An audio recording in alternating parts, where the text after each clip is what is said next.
Mm,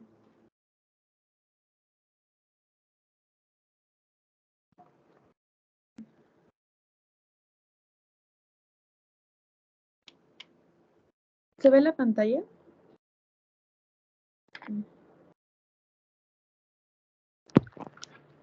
¿Sí se ve? ¿Sí se ve? Sí se ve. Ya, genial. Ya bueno, chicos, entonces hoy día vamos a ver la semiología cardíaca patológica, que es más que nada hablar netamente de lo que es el pericardio y algunas enfermedades que hay a su alrededor y todo lo que podamos ver dentro de, digamos, esta zona anatómica. Y también vamos a hablar un poco de lo que son las valvulopatías, que bueno, como saben, va a estar enfocado tanto en una insuficiencia como en una estenosis. Entonces, esos dos conceptos es importante que hoy día lo aprendan y lo tengan claro si es que aún no lo tienen, más que nada para diferenciar las características radiográficas y entiendan el porqué de las cosas. Entonces vamos a iniciar con la primera diapo, que es justamente enfermedad pericárdica, ¿no? Entonces, antes de hablar de lo que es la enfermedad pericárdica, tenemos que primero conocer qué es el pericardio. Entonces, el pericardio va a ser dado, va a estar conformado por lo que es un saco fibroso, el cual va a estar envolviendo completamente el corazón y también va a envolver alguna parte proximal de algunos vasos bastante grandes. Y este pericardio, lo curioso es que va a estar constituido por lo que es una capa externa, o también llamado pericardio fibroso, y también va a estar dado por una capa interna o un pericardio seroso. Entonces, para el estudio, digamos, del pericardio, van a haber múltiples estudios por imágenes, ¿no? Que van a ser bastante importantes. Y obviamente, como cualquier paciente, y dado justamente en el ejemplo del primer nivel de atención o a nivel de emergencias, pues se va a solicitar lo que es una radiografía, ¿no? La radiografía es un estudio inicial bastante útil, pero como saben, también existen otros métodos mucho más específicos que nos van a ayudar en ese tipo de patologías, justamente como es la ecografía transtorácica, que la clase pasada también la hablamos. También tenemos lo que es la tomografía computarizada y obviamente lo que es la resonancia magnética, ¿no?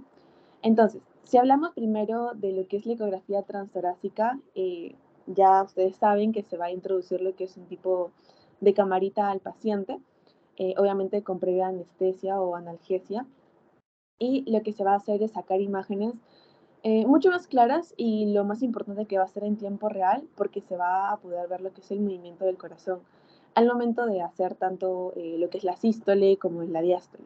Y ese movimiento nos va a emitir ciertas ondas que se van a reflejar en una imagen que se va a poder ver en el monitor.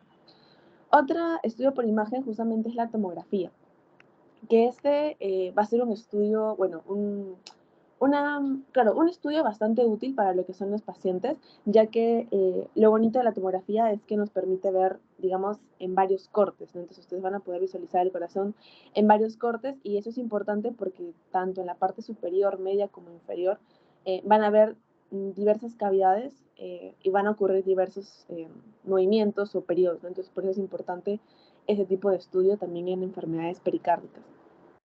Y bueno, por último tenemos lo que es la resonancia magnética, que también es otro método diagnóstico para lo que es el pericardio, el cual nos va a poder determinar mucho más clara lo que son características de lo que es el pericardio.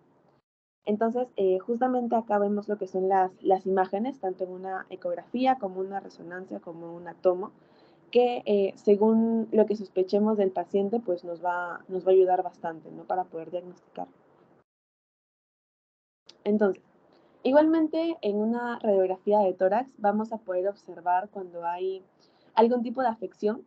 Generalmente se va a solicitar lo que es una radiografía cuando sospechemos de un derrame pericárdico, ¿no? La clase pasada hablamos de lo que es el signo de la botella o el bidón de agua, que era muy característico en ese tipo de pacientes, ¿no? Entonces, justamente la radiografía nos ayuda mucho poder hacer estos diagnósticos, digamos, un poco más simples, ¿no? Que sí se pueden ver fácilmente en ese estudio de imagen. Ahora, por otro lado, también tenemos lo que es la ecocardiografía, que esta va a ser la técnica que se va a utilizar para evaluar inicialmente cualquier enfermedad pericárdica, especialmente cuando sospechamos de lo que es un derrame pericárdico también, o también cuando, por ejemplo, tenemos sospecha de un taponamiento cardíaco.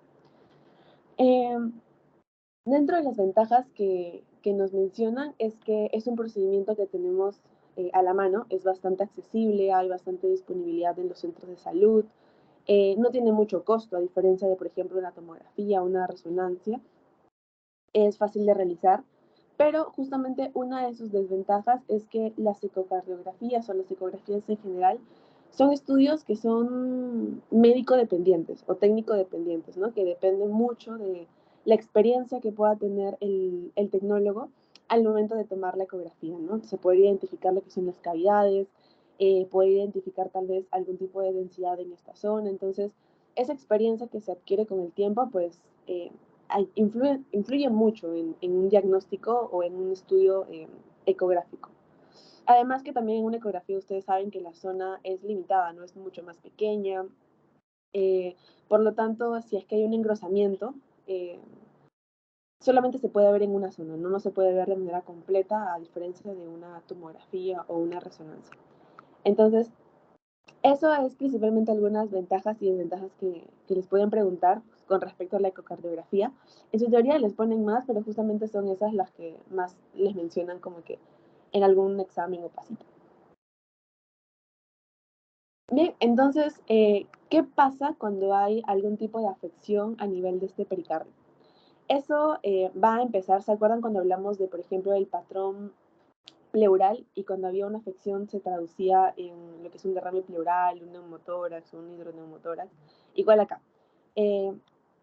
Cuando hay, digamos, algún tipo de afección en esta zona, también va a empezar a surgir lo que son patologías. ¿Y cuál va a ser una de las patologías más comunes que tenemos? Es justamente la pericarditis. Entonces, cuando hablamos de pericarditis, si desglosamos la palabra pericardio, o sea, viene del corazón, itis viene de inflamación. Entonces, la pericarditis va a ser lo que viene una inflamación del pericardio, que puede estar acompañado o no de lo que es un derrame pericárdico. Entonces, una cosa es que tu pericardio esté inflamado y otra cosa es que ya haya líquido en esa zona, en ese espacio, y genere un derrame pericárdico. Entonces, el derrame pericárdico puede estar como no presente en una pericarditis. Dentro de las causas, casi el 90% de los casos son de etiología viral o también de etiología idiopática. El diagnóstico de esta enfermedad es de manera muy clínica, la verdad, ya sea porque el paciente presenta lo que es dolor torácico, que se ve irradiar hacia el hombro izquierdo o se puede irradiar hacia el cuello. También podemos ver si es que solicitamos algunos exámenes laboratoriales o de corazón, como el EKG, por ejemplo, el segmento ST se va a encontrar también alterado. Y bueno, a nivel laboratorial, pues algunos marcadores serológicos de inflamación, pues también se van a encontrar de manera alterados, ¿no? Entonces, esta pericarditis la vamos a poder dividir según el tiempo de evolución. Se va a dividir tanto en lo que es una pericarditis aguda como en una pericarditis crónica. Entonces, la aguda, y acá lo dividí, le traté de hacerlo como que lo más resumido posible, la aguda lo van a sacar primero por el tiempo.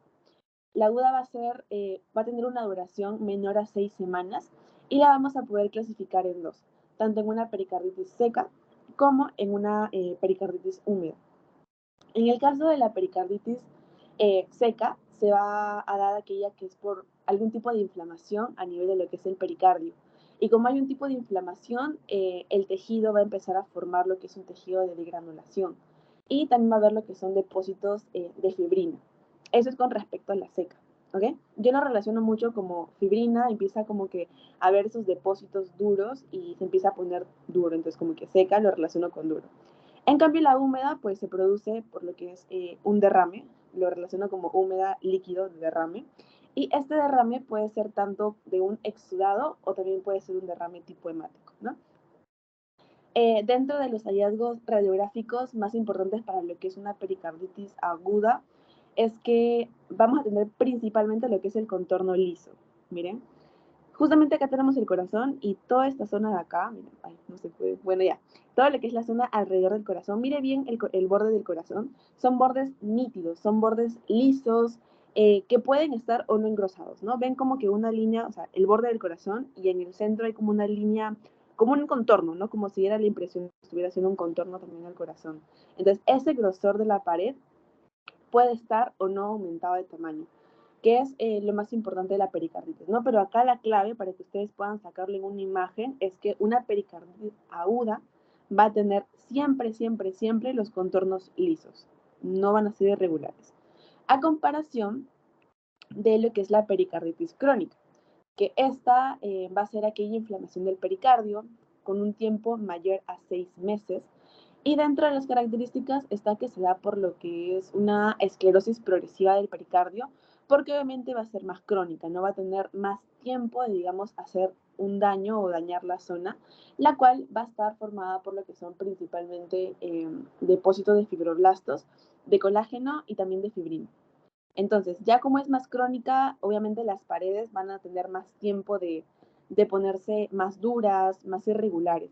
Y justamente ahí viene lo que es la característica principal de este pericardio crónico, ¿no? Que son paredes, ya no son tan lisas como en la anterior, sino son paredes más gruesas, son paredes más irregulares. Miren en la parte de acá inferior, eh, en la inferior derecha ya no es como que completamente lisa o uniforme, sino que ya hay como medias quebradizas y hay como entradas y salidas, ¿no? Entonces como que esas características del contorno de que hay un engrosamiento irregular, pues nos dan a entender que estamos frente a una pericarditis de tipo crónica, ¿no? Muy aparte y está relacionada también con lo que es el tiempo de enfermedad, ¿no? Entonces, esos dos, tanto el tiempo como las características radiográficas, nos pueden indicar que estamos frente a una pericarditis aguda o una pericarditis crónica.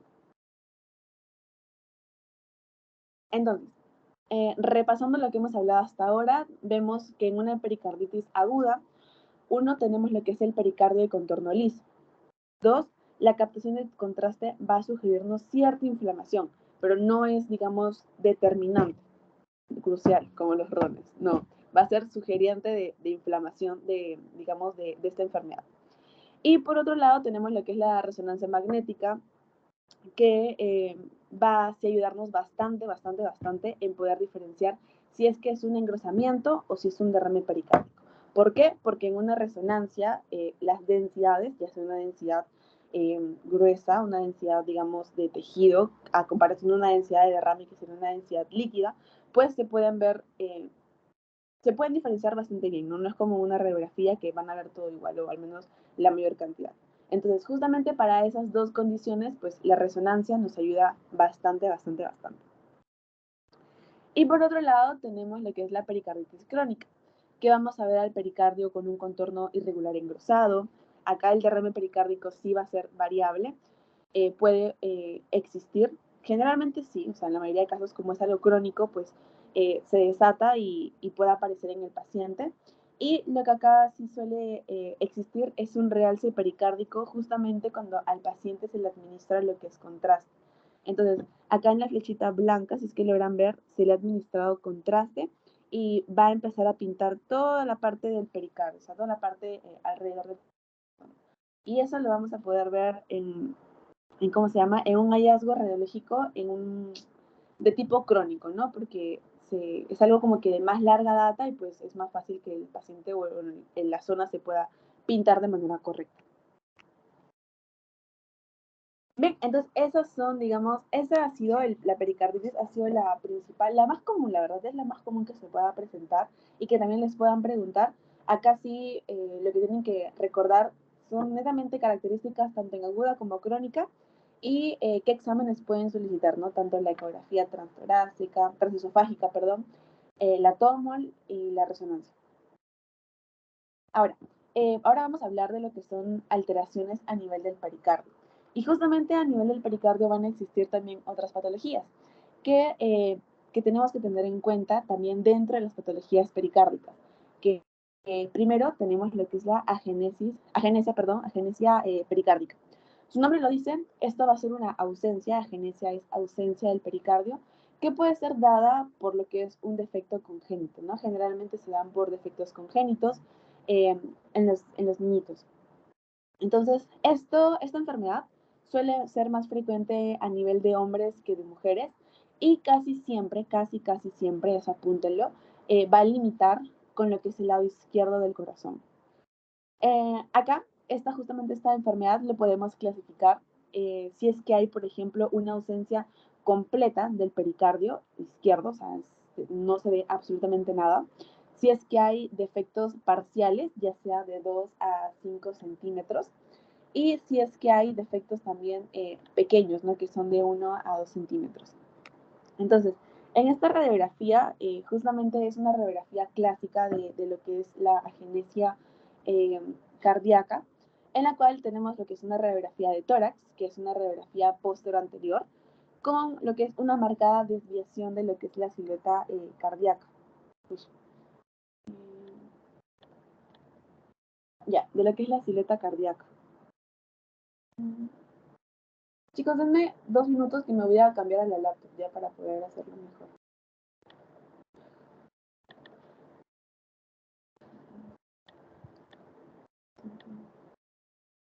Ya, mientras va cargando, sigo ya.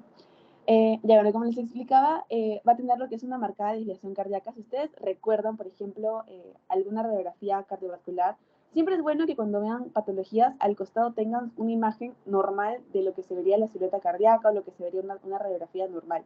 ¿Por qué? Porque si se dan cuenta, en una normal, el tamaño del corazón y sobre todo la dirección en la cual va a estar dada el corazón, pues no se encuentra tan a la izquierda. Miren cómo acá el borde inferior del corazón, lo que viene a ser el ventrículo izquierdo, casi está tocando lo que es la parrilla costal o la parte, digamos, de lo que lo envuelve, no la parte lateral.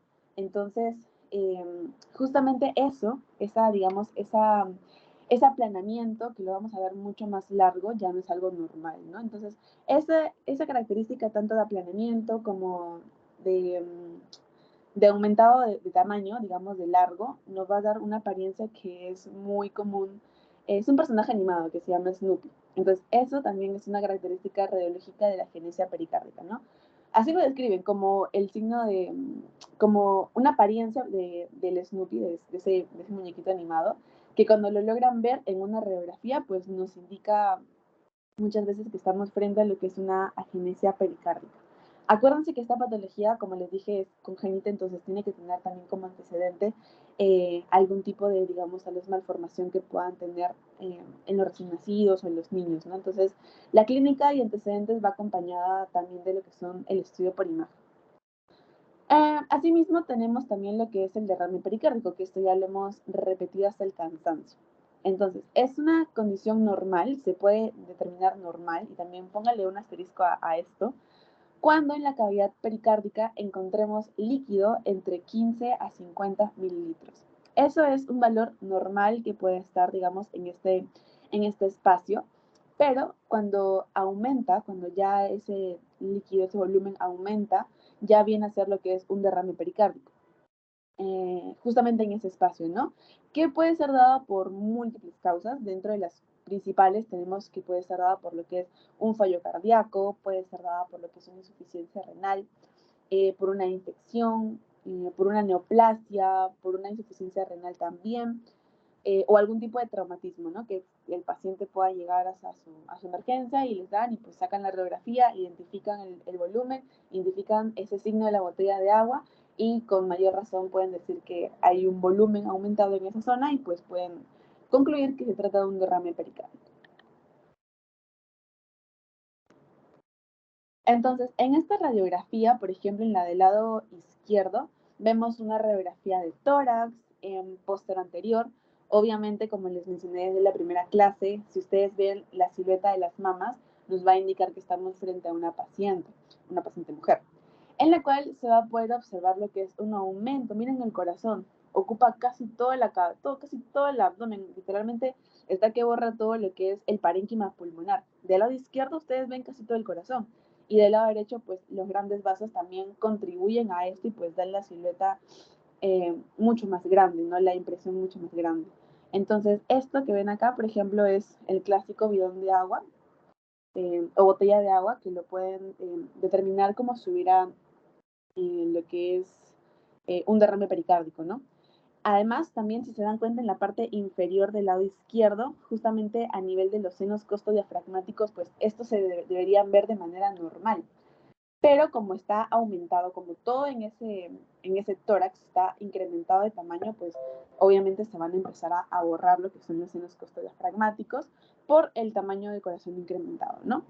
Y por el otro lado tenemos lo que es, en el lado derecho, vemos lo que es una tomografía de tórax en corte axial, que vamos a registrar lo que es un derrame pericárdico. Miren cómo está el corazón.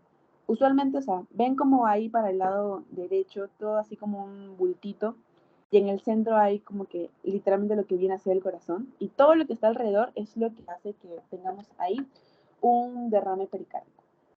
Entonces, eso lo vamos a poder ver, si se dan cuenta, también en una tomografía, que muy aparte de ver también la parte cardíaca, si se dan cuenta, en la parte inferior, por donde están el cuerpo vertebral, si son muy minuciosos, se dan cuenta que hay un derrame bilateral pleural.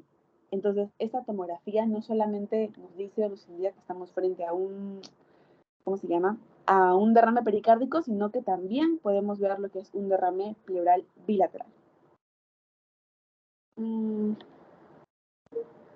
Ya chicos, me voy a cambiar a la lacto para poder hacerlo más bonito.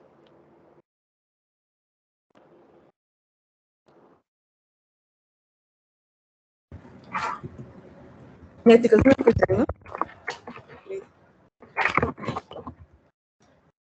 Luego podrías señalar en qué parte está el derrame pleural. ¿Cómo? Lo último que mencionaste, ¿podrías luego señalar dónde es que está? Ay, sí. Ahorita les comparto para poder hacerlo. Ay.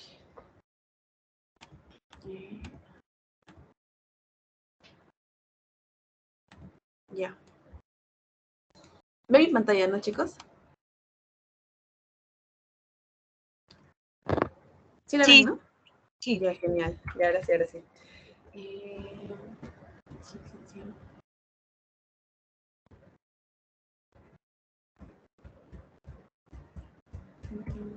Ya, ahora sí.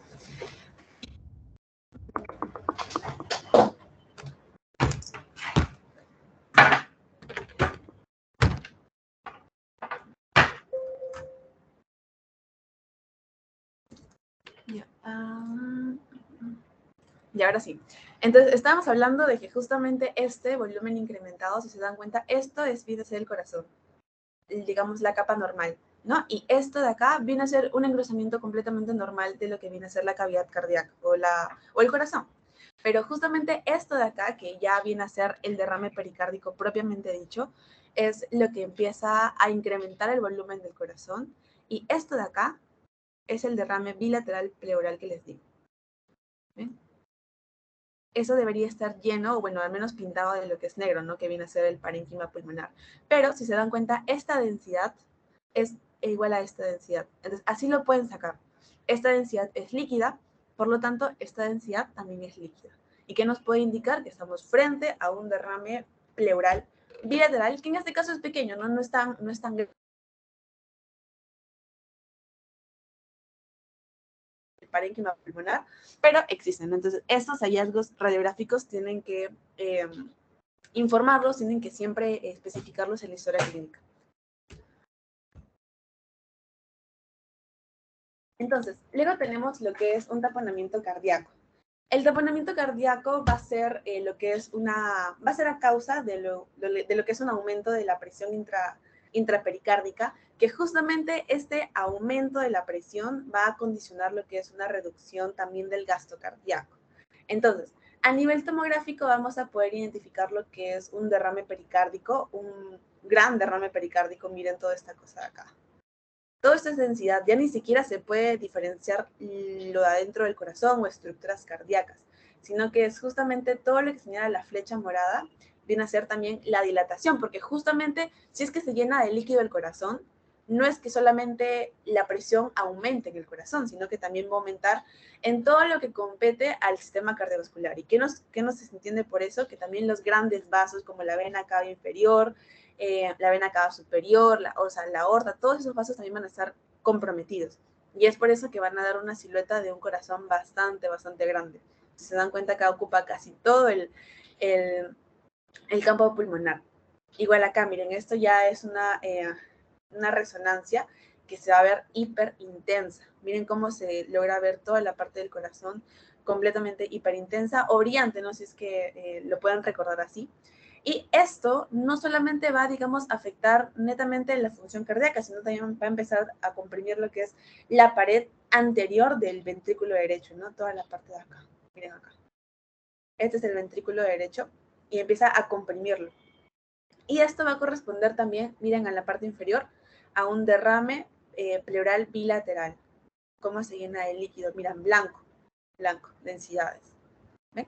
Acá también, bilateral.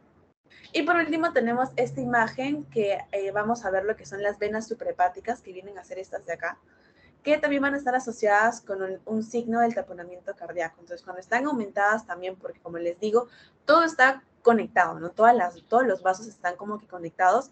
Entonces, estos signos también nos pueden indicar que estamos frente a algún tipo de taponamiento cardíaco. Dentro de las causas, bueno, lo más común, ¿no? Va a haber lo que es el derrame pericárdico, puede ser también por una distensión de la vena cava superior y de la vena cava inferior, puede ser también por algún tipo de deformidad o compresión a nivel cardíaca o de las cavidades cardíacas. Entonces, estas tres son las principales causas también que también se los ponen en su teoría para que ustedes lo puedan recordar, ¿no?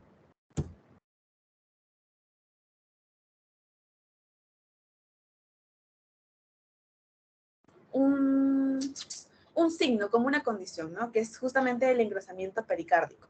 Entonces, ¿cuándo decimos que estamos frente a algún tipo de engrosamiento pericárdico? Cuando el grosor de la pared, acá sí es importante el grosor que ustedes lo midan, bueno, ustedes no, bueno, el tecnólogo lo mida en el estudio por imagen, pero que este grosor sea mayor a 2 milímetros, ¿ok? Este engrosamiento generalmente se encuentra relacionado a lo que son procesos inflamatorios. Muy comúnmente la pericarditis aguda acá es a la cabeza, ¿no? La patología más frecuente.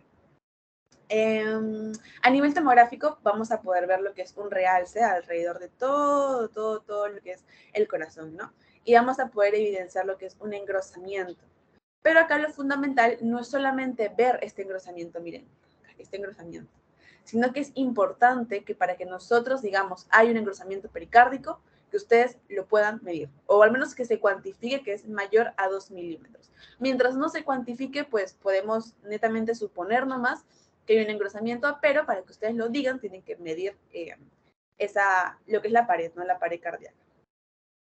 Igual forma, miren acá, los bordes irregulares. Entonces, también puede presentarse, digamos, en ese tipo de pericarditis, ¿no? Algunos bordes irregulares. Acá es un poco más liso, ¿no? Pero sí se puede ver lo que es el engrosamiento. Miren esta capita más delgadita y miren acá, más gruesa. Eso es lo que llamamos engrosamiento pericárdico.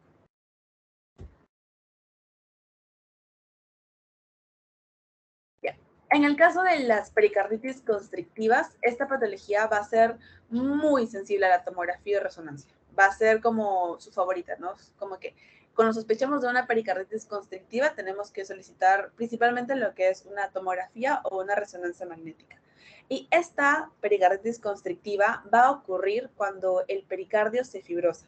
O sea que se va a fibrosar, se va a engrosar y se va a calcificar.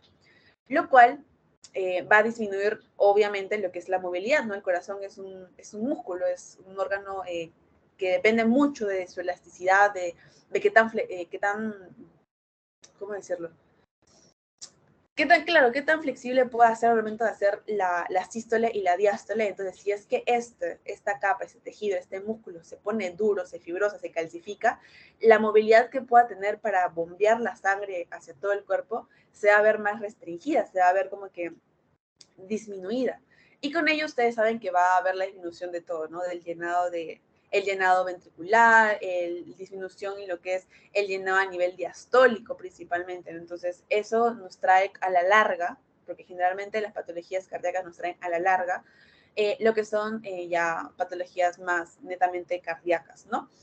Entonces, este proceso inflamatorio también puede ser dado por lo que es un proceso infeccioso o tal vez a nivel traumático en algunas ocasiones, ¿no? Pero principalmente es un proceso inflamatorio o un proceso infeccioso.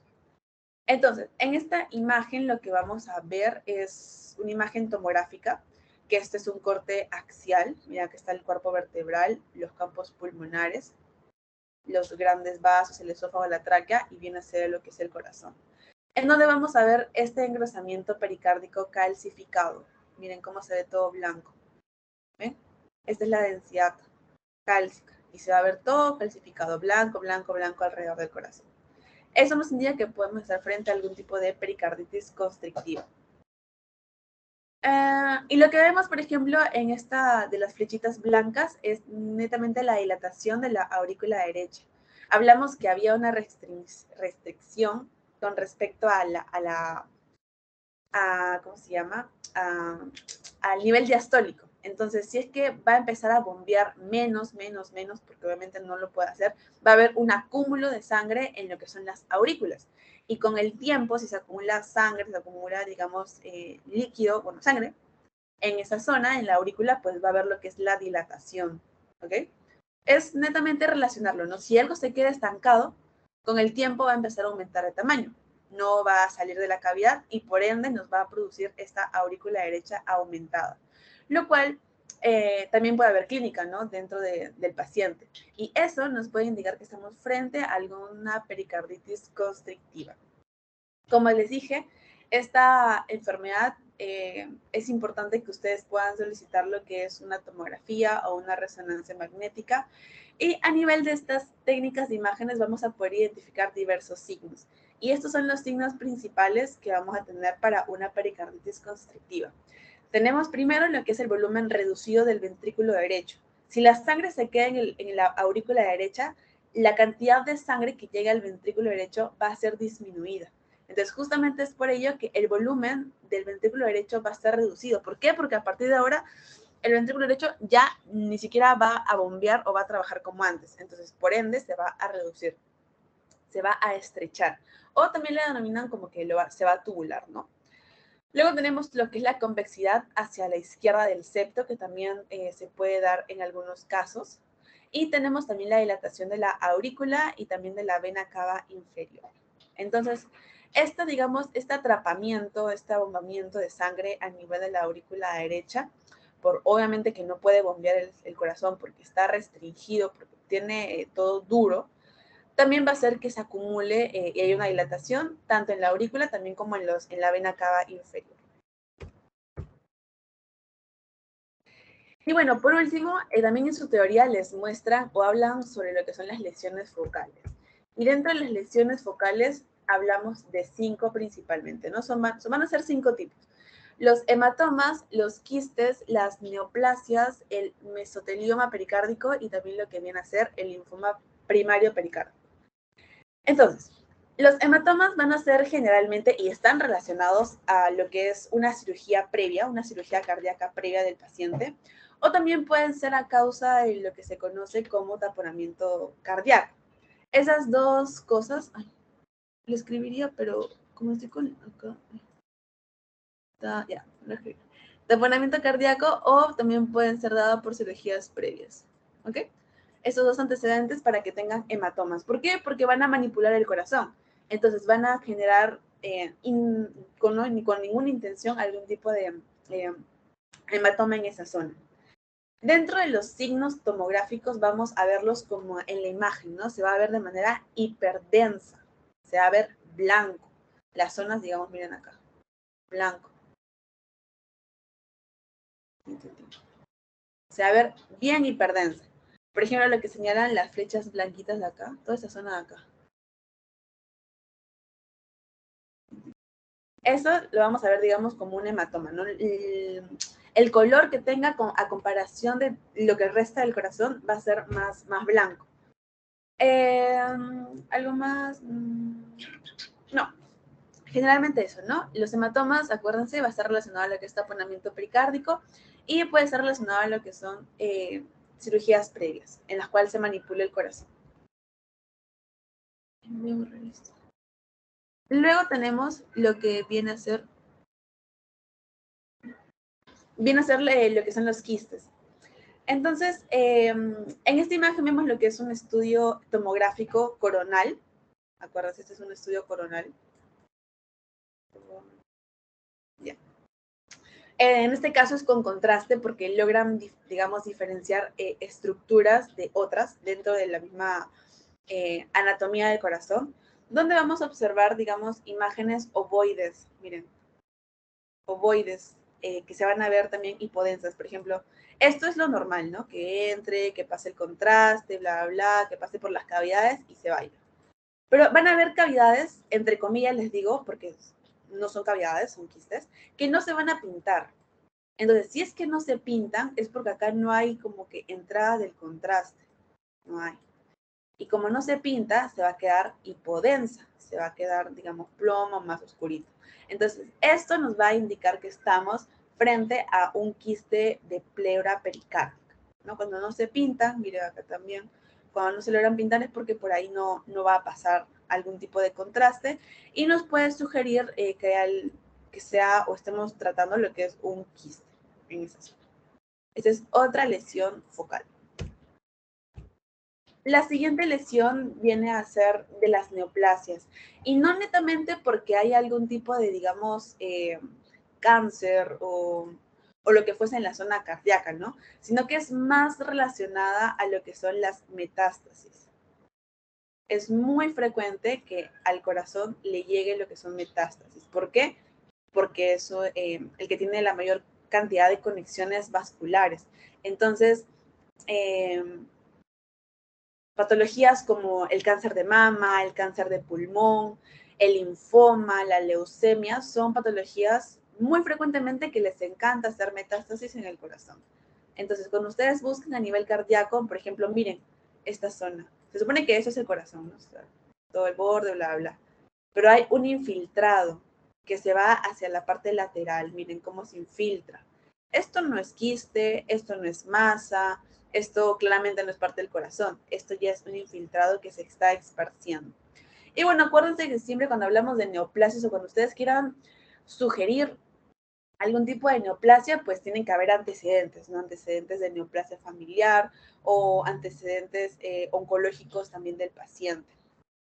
Entonces, ojo acá, que justamente esto que ven acá es un derrame también pericárdico. En algunos pacientes puede haber derrame pericárdico, pero lo curioso acá que un derrame pericárdico en un paciente con antecedente de neoplasia, o al menos un paciente normal que de la nada presenta un derrame pericárdico, ojo, porque puede estar desarrollando algún tipo de neoplasia y que esto se deba a la metástasis de la neoplasia. Entonces, esto es más que nada como un signo de alarma o como un primer signo de alarma cuando estamos frente a algún tipo de enfermedad maligna, ya que muchas veces estas enfermedades suelen ser asintomáticas. ¿Ok?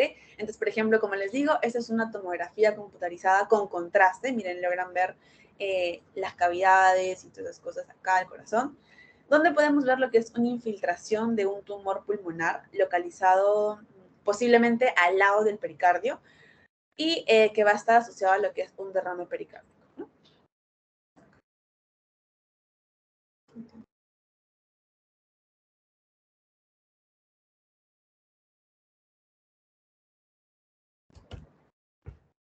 El siguiente.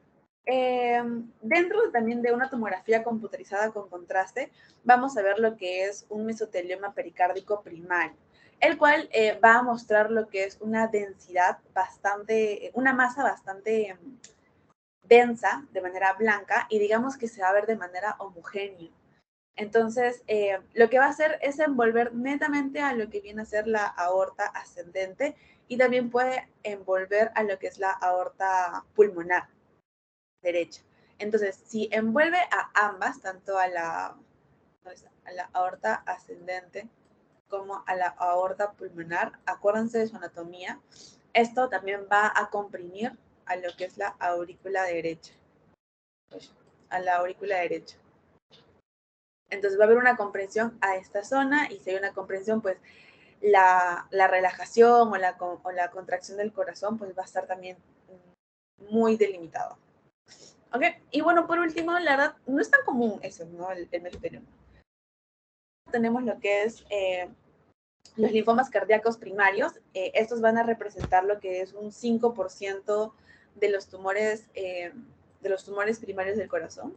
Es bastante poco, la verdad. Tanto el corazón como el pericardio, y va a estar acompañado de lo que es principalmente la insuficiencia cardíaca. El paciente va a venir con síntomas de insuficiencia cardíaca. Aunque usualmente no se logran ver, ¿no? Principalmente afectan a lo que son las cavidades del lado derecho. Le encanta el lado derecho del corazón. Derecho. Y esto, como ya tiene características propias, va a tener un crecimiento rápido y va a ser muy letal. O sea, es de crecimiento rápido y va a ser muy agresivo con el pasar de los meses. Entonces, esta es una tomografía computarizada, es una TAC, que vamos a ver lo que es un linfoma primario pericárdico con múltiples imágenes nodulares. Miren, múltiples imágenes nodulares. Muchas, muchas, muchas. Que van a tender a irse hacia la parte blandas, infiltrando de manera difusa lo que son las cavidades cardíacas y obviamente, como les dije, a predominio derecho.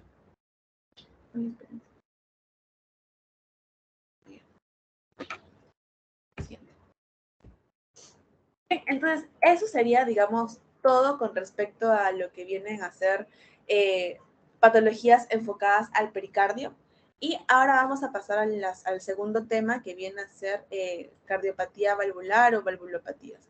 Este tema es chévere, chicos, es chévere, porque es todo lo mismo, pero en diferentes zonas del corazón. Entonces, vamos a empezar. Las valvulopatías van a ser motivo aproximadamente entre 10 a 20% de las cirugías cardíacas. Va a ser muy común que se puedan operar estas patologías. Entre ellas tenemos lo que es la estenosis aórtica. Para esto les voy a explicar algo antes para que lo puedan entender. Ya. A partir de ahorita, tanto para valvulopatías, vamos a hablar de dos términos. Uno que es la estenosis. Ay, perdónenme mi letra. Estenosis. Y otro que es la insuficiencia. Entonces, todas las patologías tienen el mismo fondo. Puede ser una estenosis o una insuficiencia y según la válvula que se ve afectada se va a llamar estenosis mitral, estenosis tricuspidia, estenosis pulmonar, insuficiencia pulmonar, lo que fuese. Entonces, acá lo importante es que sepan definir estos dos. ¿Qué va a ser una estenosis? Una estenosis, voy a dibujar mi corazón acá. Tenemos las aurículas, el ventrículo, septos acá. Entonces, acá se encuentran lo que son las válvulas, ¿no? Y obviamente acá también, y la que sale de acá, y eso. Entonces, tomaremos el ejemplo de esta válvula auriculoventricular. Entonces, ¿qué pasa cuando hay una estenosis? Lo normal es que la sangre pase una cantidad de volumen de acá hacia acá, ¿no? Es lo normal, hay un diámetro que es como que lo normal y pasa la suficiente cantidad de sangre de la aurícula al ventrículo, de acá a los pulmones, de los pulmones regresa, bla, bla, y se va a todo el cuerpo. ¿Qué pasa cuando hay una estenosis? Esta cavidad de acá, esta válvula, se va a volver más chiquita. ¿Okay? El diámetro, el espacio que hay para, digamos, pasar sangre, se va a volver más chiquito. Si se vuelve más chiquito, la cantidad de sangre que va a pasar, digamos, de la aurícula al ventrículo, si antes era 100, ahora va a ser 50. Y acá va a llegar 50. Y acá se va a quedar 100. Si se queda 50, perdón, va a empezar a acumularse sangre en la aurícula. ¿Ok? ¿Debido a qué? A que hay una estenosis, hay una disminución del diámetro, digamos, el espacio donde debería pasar la sangre. Entonces, eso, cuando ya veamos ahorita cada una de las patologías, se van a dar cuenta que está muy relacionado al aumento de la aurícula. Si se queda líquido, obviamente aumenta el volumen acá. Y con este aumento de volumen, aumenta toda la presión con los vasos que vienen para adelante. Eso es la estenosis. Netamente el estrechamiento, la disminución del espacio de la válvula que va a pasar sangre de la aurícula al ventrículo. ¿Qué pasa en una insuficiencia? Vamos acá. Otra vez el corazón, sus aurículas, su ventrículo. Grandas ahí, así, tan, tan, ya. Esto, bla, bla. ¿Qué pasa cuando hay, digamos, una insuficiencia? ¿Dónde está? Ahí está. La válvula va a ser igual el tamaño, pero ya no va a funcionar de manera correcta. Si lo usual es que, digamos, se cierre cuando hay, digamos, paso de la aurícula al ventrículo y sale todo por las otras válvulas, y se abra cuando hay, digamos, el paso de las aurículas a los ventrículos, cuando es insuficiente, este cierre que va a presentar la válvula va a ser un cierre incompleto. Si antes cerraba todo, ahora va a ser como que así, ¿no? Así. Y por estos huequitos que no se logran cerrar, va a pasar sangre. Entonces, a esto, cuando las válvulas no funcionan de manera correcta, no se cierran de manera correcta, es lo que denominamos insuficiencia. ¿Ok?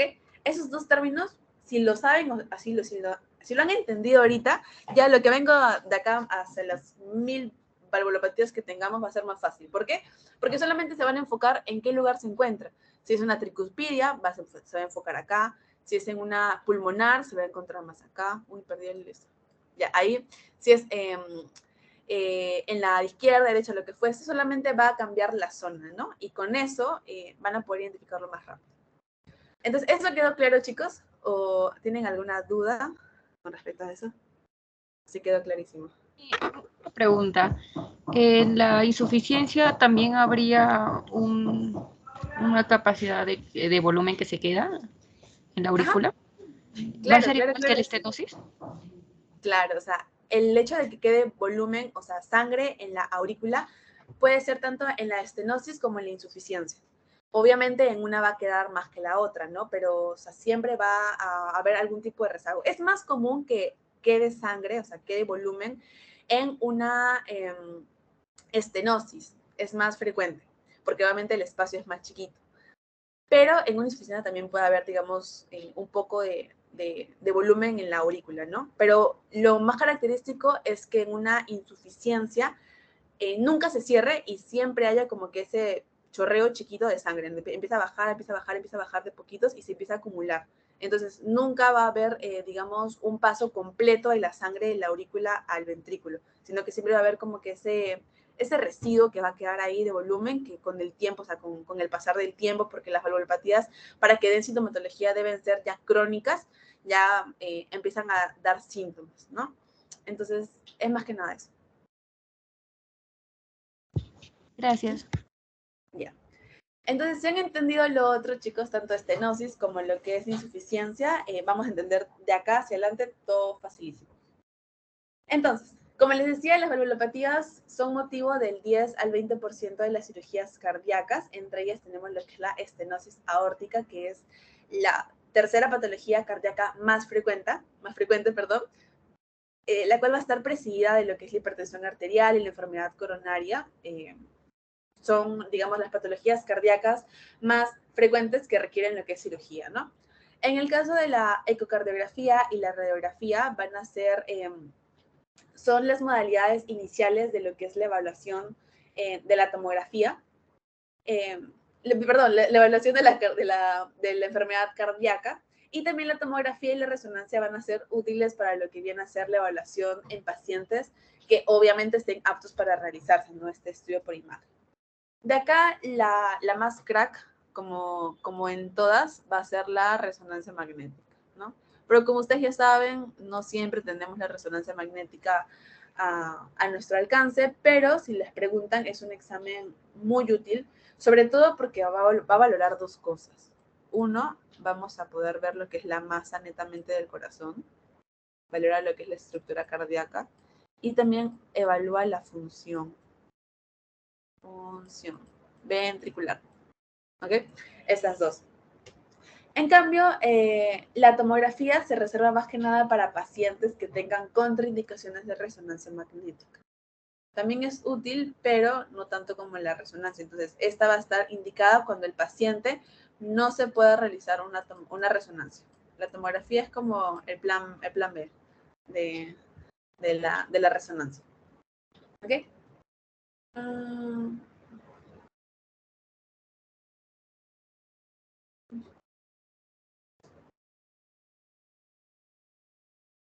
Ya, entonces, ya estoy bien. Entonces, dentro de lo que son las modalidades de imagen, vamos a poder utilizar lo que son valores de patologías inicialmente a nivel de la radiografía de tórax, la cual nos va a permitir, en principio, evaluar lo que es la silueta cardíaca, ¿no? Ustedes pueden medir lo que es con el índice cardiotorácico, que ya saben que es hasta 0.5. Todo lo que sea mayor a eso es cardiomegalia. Y muy aparte que nos pueda permitir evaluar lo que es la silueta cardíaca, vamos a poder ver si es que existen datos de hipertensión venocapilar o tal vez signos de lo que viene a ser insuficiencia cardíaca, así como también van a poder identificar algunas calcificaciones en lo que son las válvulas cardíacas.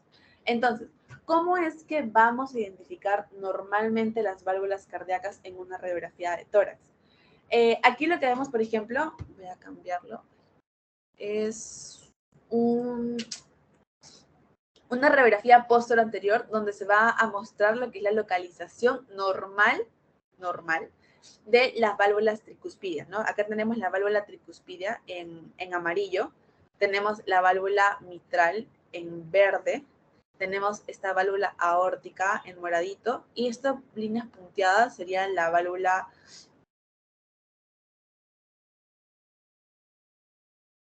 Estas válvulas no se logran ver en una radiografía.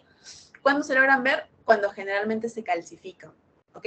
Cuando se calcifican, ahí podemos ver, ¿no? Pero hay que ser muy minucioso para poder identificar esto en una radiografía, ¿ok? Pero más que nada para que se den una idea dónde se encuentran según la localización del corazón. Y también de manera lateral vamos a poder localizarla, lo que es la válvula aórtica, la válvula mitral, la válvula tricuspidia y la pulmonar, ¿no? Entonces también se puede ver de manera lateral.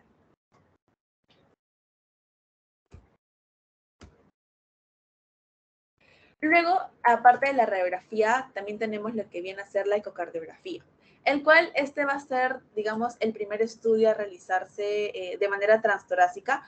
A veces, por condiciones del paciente, puede haber lo que es una malventana y se opta por hacerlo transesofágica.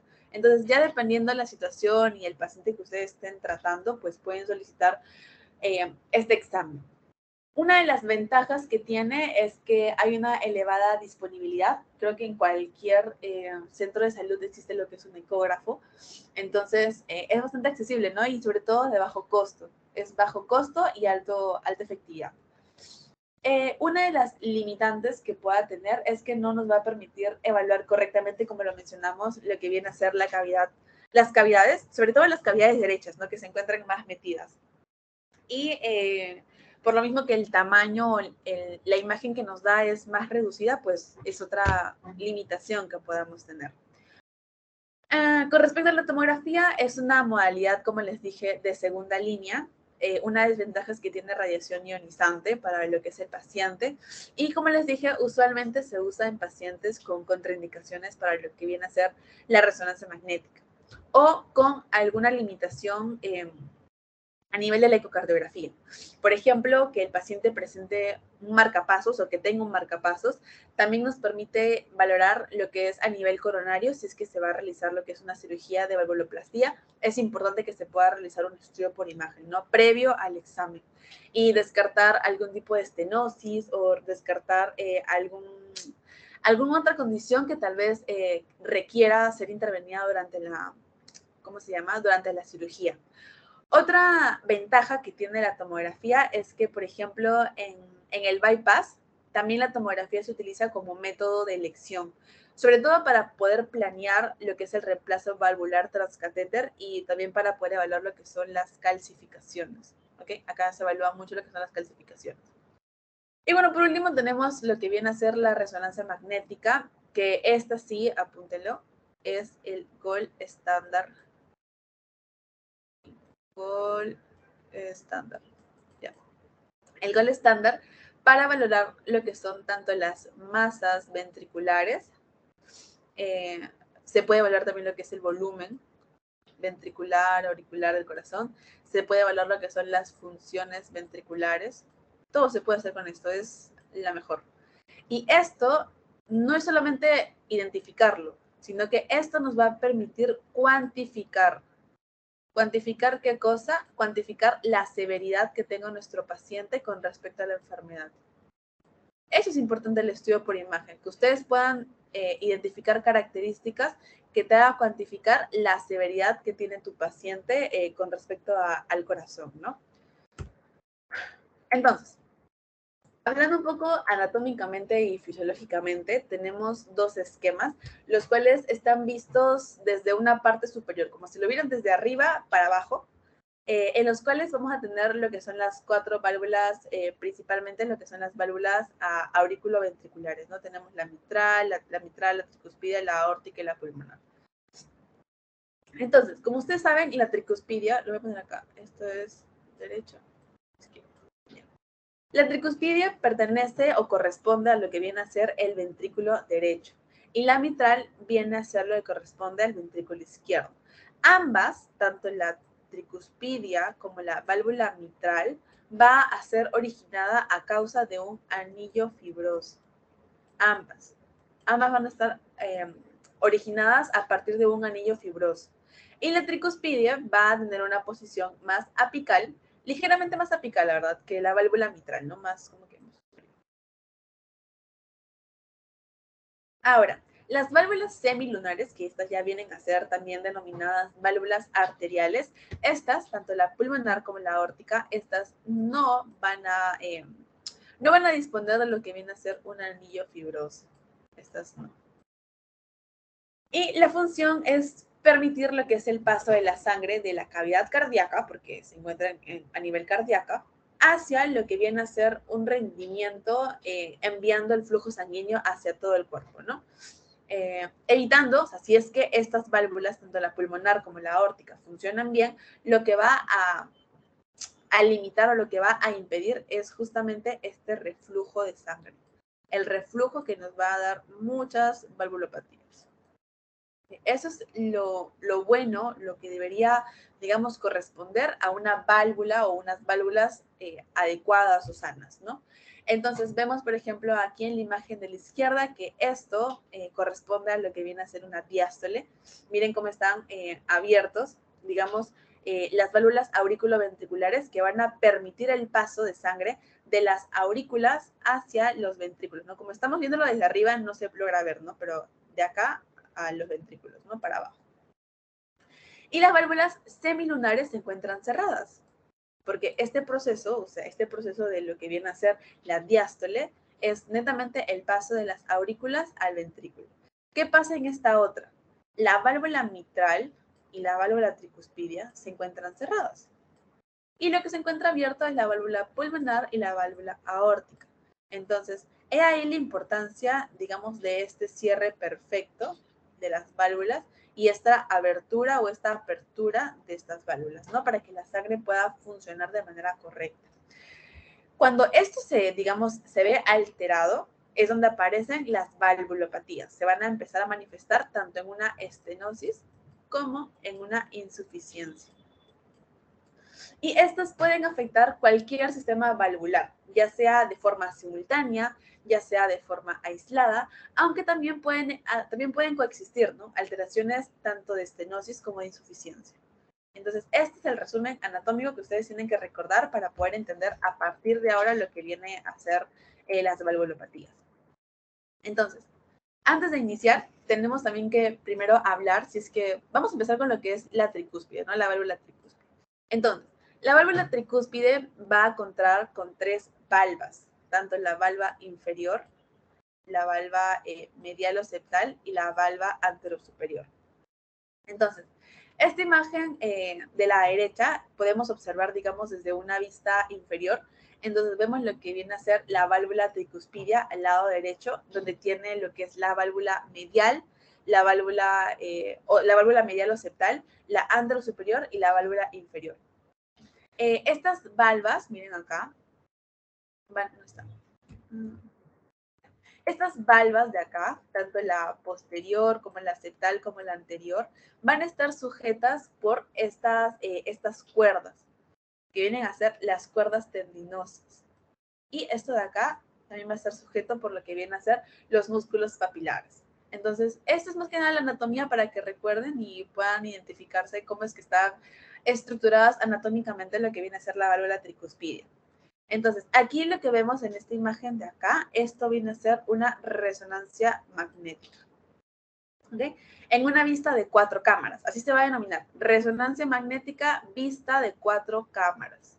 ¿Por qué? Porque logran ver las 2 aurículas y los 2 ventrículos, ¿no? Y también se puede observar lo que es la válvula tricúspide y la válvula mitral se encuentra de manera cerrada. Miren, están completamente cerradas. Y cuando hay un paso, miren cómo pasa toda la sangre. Miren esta abertura perfecta de las válvulas que logra pasar hacia los ventrículos. Esta imagen es una imagen completamente normal, ¿no? Donde podemos ver la apertura normal de lo que vienen a ser las válvulas aurículo-ventriculares. Ahora, ¿qué pasa cuando hay una falla en estas válvulas? Se puede apreciar 2 patologías, como les mencioné. Una que es la estenosis. Les voy a poner acá el dibujito ya. Estenosis es acortamiento. Y otra viene a ser la insuficiencia. Sí, la insuficiencia que viene a ser cierre chiquito. Entonces, en el caso de la estenosis tricuspidia, vamos a tener lo que viene a ser dentro de las principales causas, lo que es la enfermedad reumática. ¿Ya? Enfermedad reumática a la cabeza. Generalmente la enfermedad reumática está en casi todas, así que acuérdense eso también. Es la más frecuente. La causa principal es la enfermedad reumática y en algunos casos también puede ser dada por una obstrucción mecánica, ya sea, por ejemplo, por alguna tumoración que esté en esa zona o alguna vegetación. Eso es muy importante. En la endocarditis, ya lo van a ver cuando lleven cardio, si es que no están llevando ahorita, van a hablarles de vegetaciones que se van a adherir. Es un signo, claro, es como un signo muy importante, vegetaciones. Entonces, esto también puede producir algún tipo de obstrucción. Miren, se obstruye acá, lo presiona y también indirectamente genera estrechez, genera estenosis tricuspidia.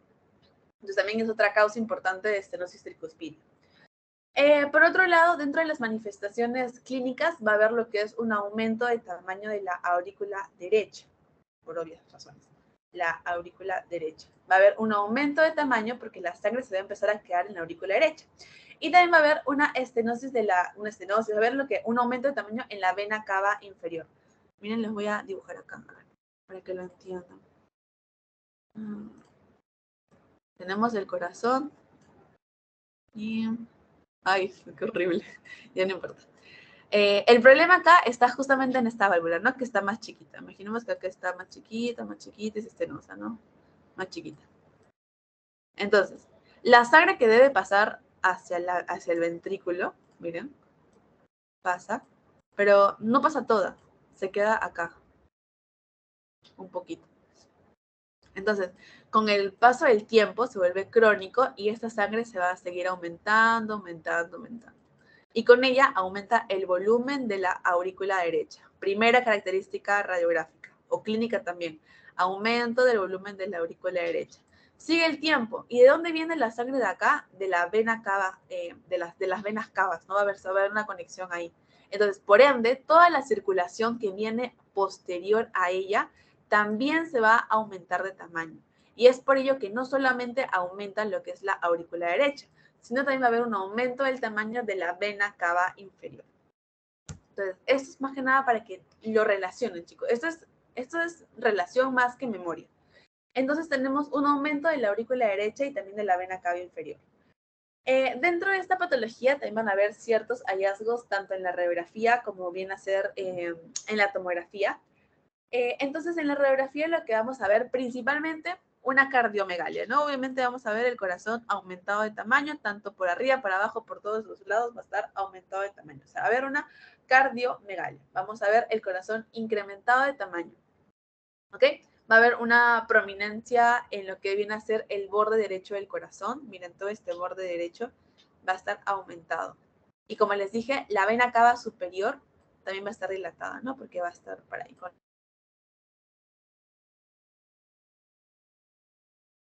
artificial pulmonar, ¿no? Porque ustedes saben que también está conectado con todo el sistema, digamos, pulmonar y también ahí puede haber lo que es algún tipo de edema, ¿no? Algún tipo de congestión a ese nivel. Entonces, estas 4 características se los he puesto en todos los cuadritos, sí les preguntan, chicos, así que pónganle un asterisco. Siempre les preguntan estas características. Estenosis tricuspidia, cardiomegalia, vena cava superior dilatada, prominencia del borde derecho del corazón y poco edema intersticial pulmonar.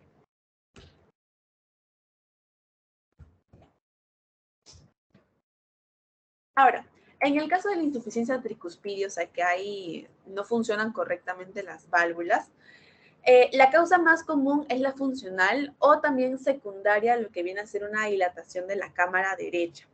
También tenemos otras causas como viene a ser la endocarditis, enfermedades del tejido conectivo o hasta un infarto agudo del miocardio, ¿no?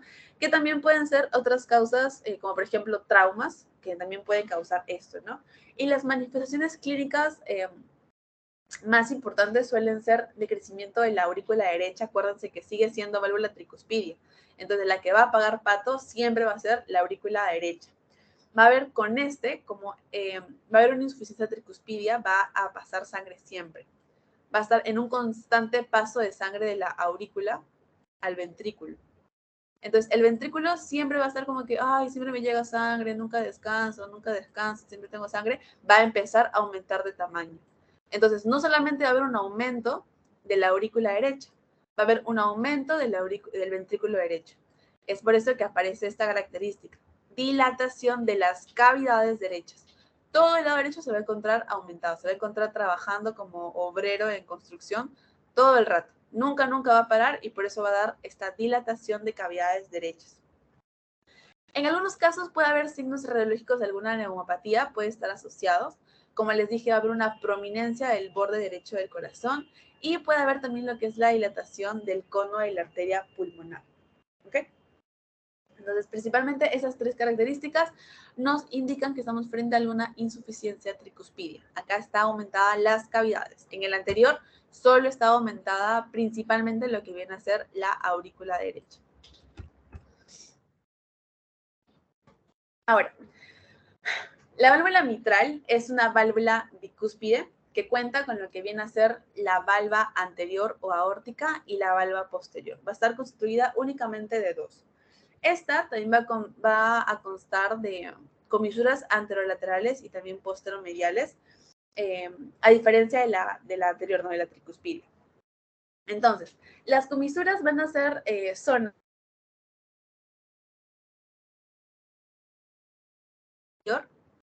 y la valva posterior. Y la unión de esas zonas es lo que denominamos comisura. ¿Ok? Las zonas, las comisuras, ¿no? De esa zona. Aquí, en un corte, vamos a ver, este es como un corte, digamos, del corazón, acá transversal. Abrimos lo que es la válvula y tenemos lo que es la valva anterior. Tenemos la comisura de aposición entre estas dos válvulas, como les dije, y tenemos la valva posterior. Ambas van a estar, igual que la tricuspidia, sostenida por lo que vienen a ser las cuerdas tendinosas y lo que vienen a ser los músculos papilares. Esas dos estructuras que los van a sostener. Entonces, acá tenemos dos imágenes en un corte igual, es un corte de 4 cámaras, donde observamos lo que viene a ser la válvula mitral en su diástole, con una adecuada apertura. Miren cómo se cierra, miren cómo se abre, bien bonito, y con un adecuado cierre también de sus válvulas. Lo importante de esta válvula es recordar que tiene una estrecha relación fibrosa con lo que viene a ser la válvula aórtica. Entonces, netamente, esto es, digamos, la parte normal que ustedes tienen que ver cuando ven una válvula mitral. Entonces, cuando hablemos de estenosis mitral y cuando hablemos también de insuficiencia mitral, va a ser lo mismo que lo que hablamos anteriormente, solamente que nos vamos a pasar hacia el lado izquierdo. Entonces, ahora nos vamos hacia el lado izquierdo. Y aquí vamos a tener lo que es una afección en la válvula mitral. Esta afección puede ser igual que la anterior, lo que es una estenosis mitral o una insuficiencia mitral, pueden ser cualquiera de las dos. En el caso de la estenosis mitral, netamente, se va a tratar de lo que viene a ser una apertura incompleta. Acuérdense, estenosis, estrechamiento. Hay una apertura incompleta de lo que viene a ser la válvula, ¿cómo se llama? La válvula, la cual va a tener lo que es una repercusión funcional. ¿Por qué? Porque va a afectar netamente lo que es la capacidad de que pueda tener, digamos, diástole y la sístole. Entonces, cuando esta mide menos de 2.5 centímetros, el paciente puede presentar algún tipo de falla funcional. ¿Okay? Cuando esta estenosis mide menos de 2.5, puede presentar lo que es un déficit funcional. Pero cuando esto mide menos de 1 centímetro, recién ahí es donde van a empezar a aparecer los signos clínicos. Esto no es como en sistema respiratorio que al toque, ¿no? O sea, tenía neumonía, le daba expectoración, fiebre, tos, un montón de cosas. Acá no. En cardio tiene que pasar bastante tiempo para que pueda, digamos, afectarse netamente y que sobre todo de sintomatología. Entonces, dentro de las causas más frecuentes sigue siendo lo que viene a ser la enfermedad o la valvulopatía reumática, ¿no? Igual que la anterior. La valvulopatía reumática, y bueno, con menor frecuencia también están lo que viene a ser las calcificaciones degenerativas, ¿no? Esas dos son las causas más frecuentes. Cuando hablamos de manifestaciones clínicas, vamos a ver lo que es la disnea, principalmente lo que es la disnea, va a haber lo que es hipertensión pulmonar. Acuérdense que, o sea, esta sangre que llega al ventrículo y la aurícula izquierda viene del pulmón. Entonces, si hay una afección en esta zona izquierda, casi toda la sintomatología, como se han dado cuenta, va a estar relacionada a la sintomatología respiratoria. Desde disnea, desde hipertensión pulmonar, puede haber edema pulmonar, puede haber lo que es fibrilación auricular, y bueno, ya en casos más graves puede haber signos de hipertensión pulmonar o hasta una hipertrofia del ventrículo derecho. Acuérdense que todo es como una cadena. Se afecta el ventrículo izquierdo, se afecta la aurícula izquierda, se afecta la parte, digamos, de los vasos respiratorios, se afecta el ventrículo derecho, se afecta la aurícula derecha y se afecta todo el cuerpo. Entonces, es como una cadena, ¿no? Es que sigue un curso según el lugar de la afección. Entonces, ¿por qué es que va a haber una hipertrofia del ventrículo derecho si es que nos encontramos en el izquierdo? Acá les mencioné que puede haber una hipertrofia del ventrículo derecho. ¿Por qué es que pasa eso? Y es justamente lo que les digo, es una... ve afectado el lado izquierdo, va a haber un abombamiento en el lado derecho. Por ende, como hay un abombamiento en el lado derecho, va a haber lo que es una hipertrofia del lado derecho. ¿Por qué? Porque va a empezar a trabajar mucho más de lo debido a que el lado izquierdo se encuentra dañado. Entonces, dentro de los signos radiográficos que tenemos en la estenosis mitral, tenemos principalmente lo que es la prominencia de la orejuela de la aurícula izquierda. ¿Okay? Esa es una característica. El siguiente es un crecimiento de la aurícula izquierda, obviamente. El tercero es una elevación del bronquio principal izquierdo y el cuarto va a ser una forma de corazón cóncavo. Y este último signo es el más importante. ¿Ven cómo el corazón estuviera como chupadito? Miren este anterocorazón. ¿Ven? ¿Ven cómo este está larguísimo? Y este está chupadito. Esa es una característica muy importante de la estenosis mitral. Justamente como si estuviera chupado, como si estuviera chiquito, debido a que en algunos casos va a haber también lo que son calcificaciones. Entonces, como el lado izquierdo está atrofiado y el lado derecho está trabajando de más, el corazón se hace chiquito y da esa silueta como que más pequeña, ¿no? Y en algunos casos se pueden identificar calcificaciones, pero justamente esta forma cóncava del corazón nos indica que estamos frente a una estenosis mitral. Póngale super asterisco. Esto ha venido en exámenes parciales, chicos, esta pregunta. Forma de corazón cóncava, estenosis mitral. ¿Qué les pueden preguntar? Una característica, prominencia de la orejuela de la aurícula izquierda, crecimiento de la aurícula izquierda, todo hacia el lado izquierdo, ¿no? ¿Y qué sintomatología da? Sintomatología respiratoria, principalmente. Eso es lo que le decía, ¿no? Cuando hay repercusión funcional, aparece cuando es menor a 2 a 5 centímetros. ¿Y cuándo aparece la clínica? Cuando es menor a 1 centímetro. Bien, entonces, ya. Con respecto al caso de insuficiencia mitral, acuérdense cuando no cerraba completamente, ya no va a haber lo que es el corazón como medio chupadito, sino que este corazón ya se va a encontrar más amplio. Y es justamente la insuficiencia mitral la que se da por un cierre incompleto de las válvulas con regurgitación, ¿ok? Se va a encontrar, digamos, como no hay un cierre completo, la sangre puede volver, puede hacer lo que quiera. Entonces, este cierre incompleto de las válvulas va a venir también con lo que viene a ser una regurgitación. Entonces, al igual que la insuficiencia mitral, tenemos que determinar en qué forma se encuentra y si es, por ejemplo, en una forma aguda o una forma crónica. En el caso de que fuera una forma aguda, como es algo rápido, es algo instantáneo, va a haber una sobrecarga rápida en lo que viene a ser la aurícula izquierda. Y esto va a producir automáticamente un edema agudo del pulmón. ¿Por qué? Porque de dónde venía la sangre hacia la aurícula izquierda,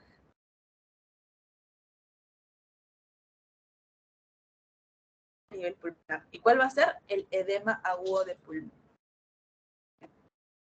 Y con ello puede también venir lo que es un fallo cardíaco, porque obviamente va a disminuir, va a haber una disminución, va a bajar lo que es el flujo sanguíneo. Ahora, en el caso de las formas crónicas,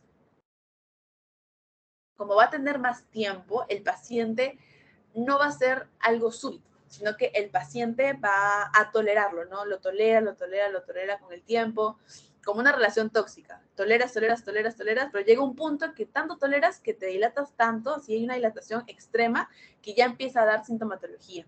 Y la sintomatología viene junto con sintomatología ya cardíaca, ya no solamente pulmonar, sino que viene a ser una dilatación de la aurícula y el ventrículo izquierdo, completamente. Eso pasa cuando ya es algo crónico, cuando el paciente aguanta, posterga, y los síntomas ya se dirigen más a lo que viene a ser un fallo cardíaco, obviamente con un volumen disminuido. Acá el volumen va a ser disminuido. Entonces, dentro de los hallazgos radiográficos tenemos lo que es la aurícula izquierda va a aumentar de tamaño.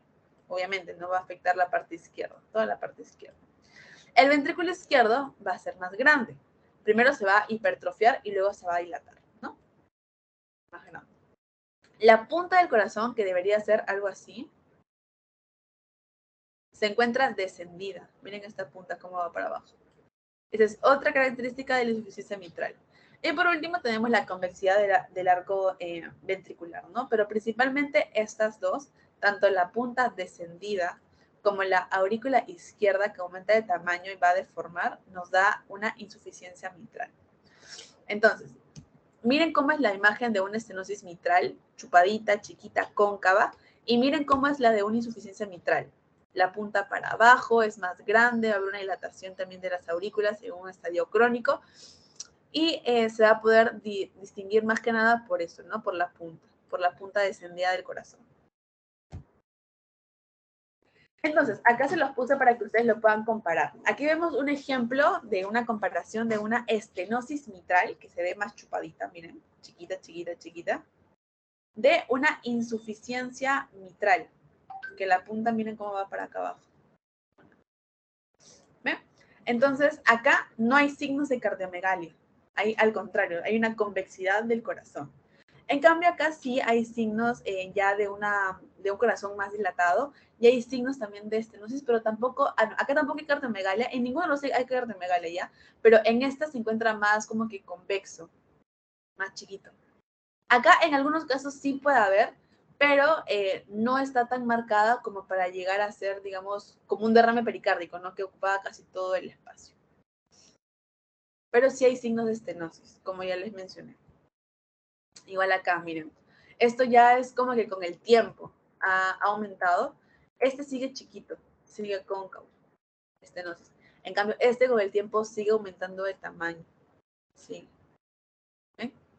También se puede denominar una cardiomegalia. Acá.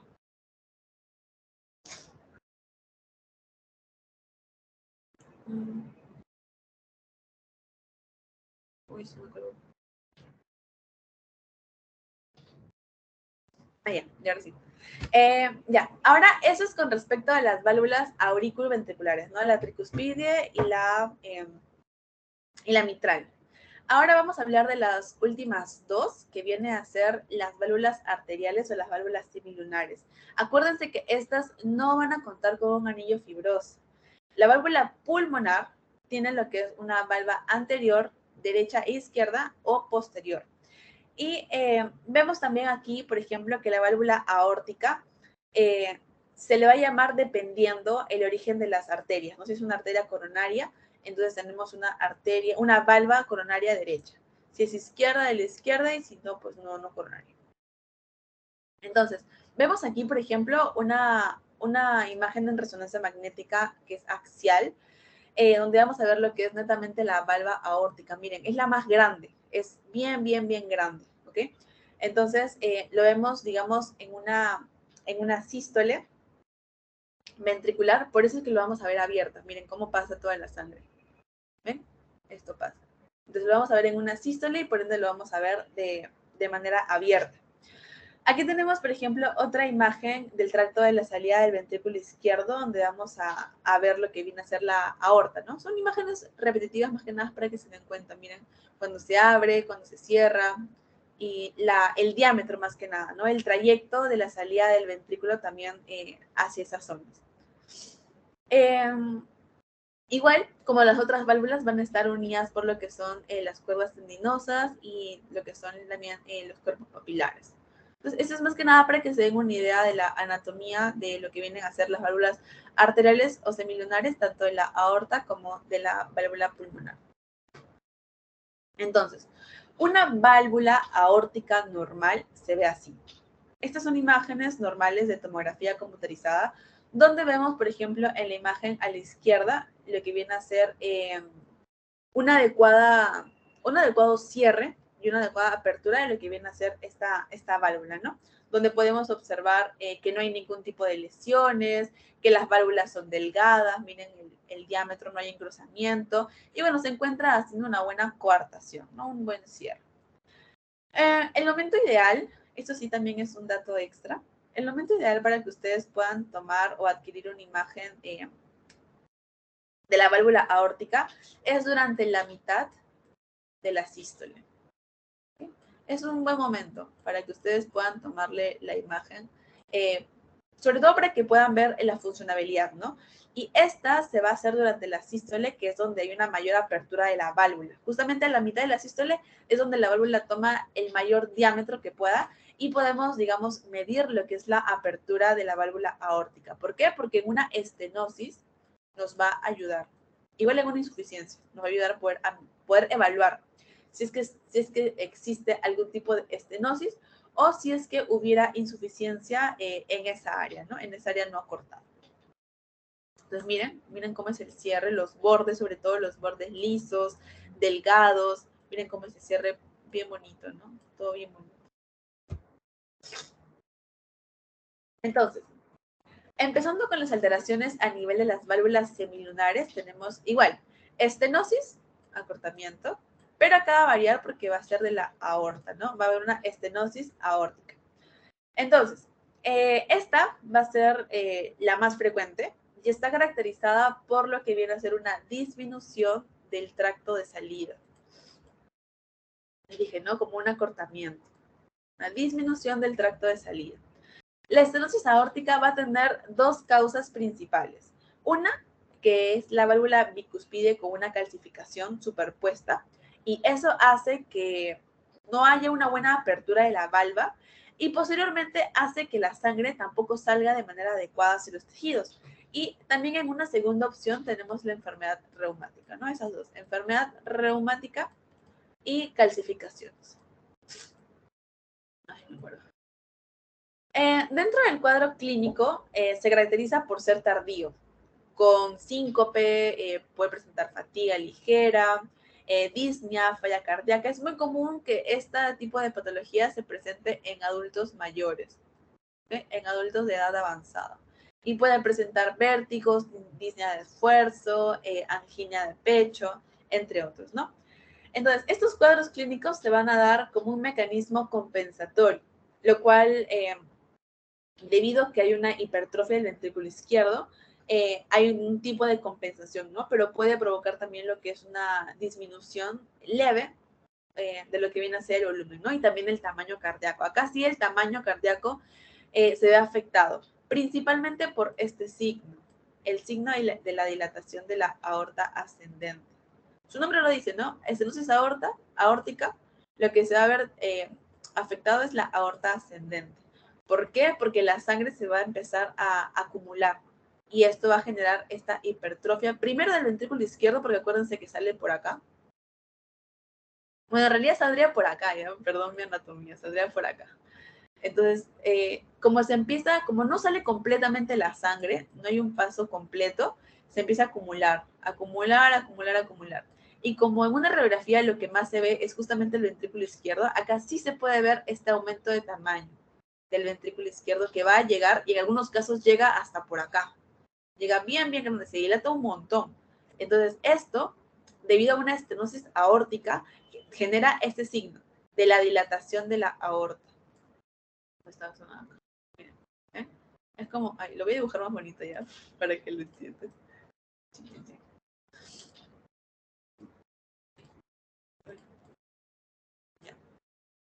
Entonces, acá supuestamente sale como el callado de la aorta, y lo normal es que sea así, ¿no? Sí, y se vaya. Pero como esto está aumentado de tamaño y un montón de sangre,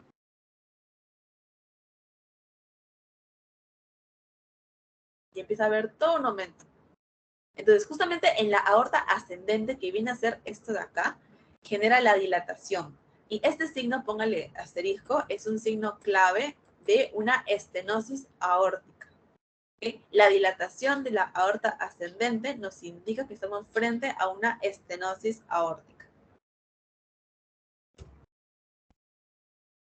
En el caso de la insuficiencia aórtica, va a ser a causa de lo que viene a ser una oclusión incompleta de la válvula aórtica, ya lo hemos hablado.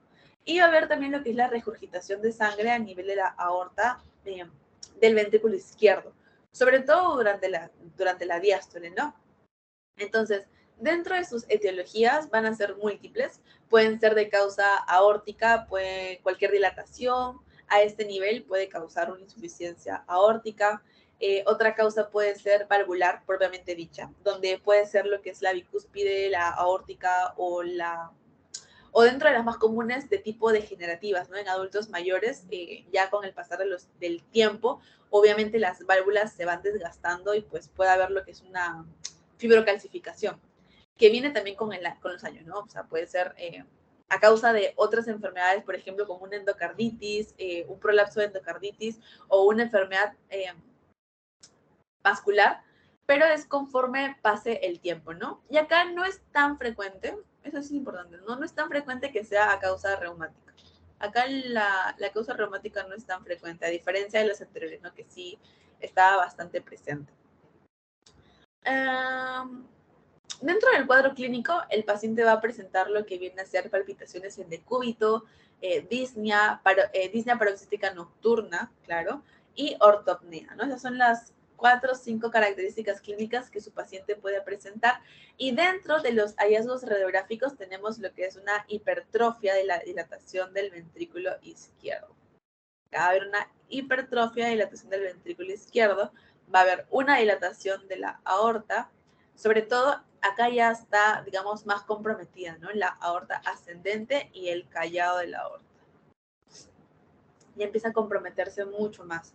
Entonces, estas tres nos van a dar una insuficiencia aórtica, ¿no? Acá va a haber una hipertrofia del ventrículo izquierdo, va a ser un poquito más grande, la dilatación de la aorta, pero a predominio de la ascendente y del callado de la aorta. Y bueno, ya las últimas válvulas semilunares que vienen a ser a nivel pulmonar, tenemos lo que es la estenosis pulmonar, por ese acortamiento, y tenemos lo que es la insuficiencia de la válvula pulmonar. Entonces, aquí también vamos a tener los dos, ya, está bien. Tenemos primero lo que son la estenosis de la válvula pulmonar. Esta va a ser más frecuente en lo que vienen a ser enfermedades congénitas y se va a determinar si está en un grado moderado o grave respecto al área en que se encuentre. Por ejemplo, si es una área pequeña, un área menor a 1 centímetro, se va a considerar menor a 1 centímetro. se va a considerar una válvula, una estenosis pulmonar moderada, ¿no? Va a ser moderada. Pero si se encuentra moderada. Pero si se encuentra menor a 0.5, o sea, ya va a estar más chiquita todavía, ahí sí se considera grave, ¿no? Eso sí es grave. Esto me refiero al diámetro de la estenosis. Si es menor a 1 centímetro, moderada, y si es menor a 0.5, ya es considerada grave. Dentro de las causas, claro, dentro de las causas más frecuentes tenemos principalmente las de origen congénito.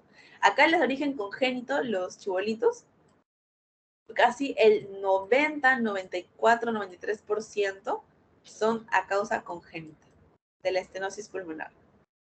El resto de los casos ya son por otras causas X, pero generalmente es congénita. ¿Y cuál va a predominar? ¿No se han escuchado sobre la tetralogía de Fallot? Esta es una patología muy común que tenga estenosis pulmonar. Hasta es un criterio dentro del diagnóstico que presente lo que es una estenosis pulmonar, ¿no? Y bueno, otros, como les dije, puede ser una afección reumática o una endocarditis, pero principalmente es a causa congénita. Eso les ayuda mucho en los casos clínicos, chicos. Les pueden poner esto, congénito en niños, le mencionan la tetralogía de Fallot y pueden marcar estenosis pulmonar. Y dentro de los hallazgos radiográficos principalmente se pueden ver en una tomografía. Es muy sencillo tomarlo en una tomografía, porque si se han dado cuenta, la radiografía es un poco complicado, ¿no? Ustedes ven como que, un bultito, otro bultito, pero en una tomografía no ven bultitos, ven cavidades. Entonces, la tomografía es de mucha ayuda justamente en este diagnóstico, ¿no? Porque se va a ver lo que es una disminución del orificio valvular, es una característica. Va a ver lo que es la hipertrofia del ventrículo derecho, porque va a estar, digamos, para esa zona. Y va a ver lo que es una dilatación de la arteria pulmonar izquierda. Esos tres, chicos, también otro asterisco para que ustedes lo puedan entender. Y ya por último tenemos lo que viene a ser la insuficiencia valvular pulmonar. Esta se produce debido al reflujo de sangre de la arteria pulmonar hacia el ventrículo derecho, claro, del ventrículo derecho, debido a que hay un mal cierre. Hay un mal cierre de esta, digamos, se lo voy a dibujar ya otra vez. El corazón, pam, pam, y de acá sale, imaginemos ya, este es para los pulmones. Acá está la válvula. Entonces, lo que va a haber acá es un reflujo de sangre de la arteria pulmonar hacia el ventrículo derecho. Como no cierra adecuadamente, la sangre no va a pasar completamente y se va a ir a los pulmones, sino que cierta cantidad se va a regresar al ventrículo derecho. Y es por eso que va a haber, digamos, un acúmulo en el ventrículo derecho de sangre, ¿no? Sangre, sangre, sangre, sangre. Si hay un acúmulo, ¿qué pasa? Se dilata. Si se dilata con el tiempo, ¿qué pasa? Se hipertrofia, característica. Hipertrofia del ventrículo derecho. ¿Por qué? Por la dilatación excesiva de la arteria pulmonar en esta zona y hace que haya un reflujo hacia el ventrículo derecho. Obviamente se debe al cierre inadecuado de las valvas, porque es una insuficiencia, y va a haber la dilatación del anillo valvular también. Entonces, miren acá, no se cierra completamente. Acá hay como que chiquito. No, él no puede cerrarse. Hay como que esa falta de que pueda cerrarse completamente. Y como no funciona, no logra cerrarse completamente, es donde pasa la pequeña sangre hacia el ventrículo derecho y ya pues se queda estancado ahí y genera lo que es la hipertrofia. Entonces, creo que eso ya es todo. Ese sería, digamos, el resumen de todas las insuficiencias y estenosis y todas las cosas que viene a hacer con respecto a valvulopatías. ¿Tienen alguna pregunta, chicos? ¿O todo quedó claro? Ay, me estoy muriendo, chicos. Todo claro. ¿Todo claro? Voy a atender la grabación.